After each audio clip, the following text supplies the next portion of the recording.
آشنایی با مفاهیم فنی در 1 دقیقه.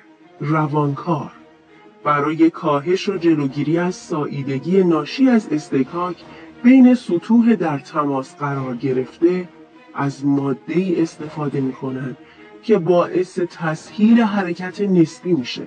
این ماده بسته به نوع کاربردش میتونه جامد، مایع یا گاز باشه که بهش روانکار میگن.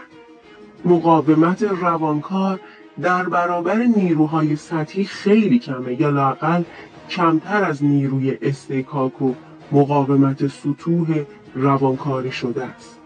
جالبه که تاریخچه استفاده از روانکارها به پیش از اختراع چرخ برمیگرده که از چربی‌های گیاهی و حیوانی مختلف استفاده می‌کردند، مثل روغن زیتون، روغن بادام، روغن انگور، روغن نهنگ و سایر روغن‌های حیوانی.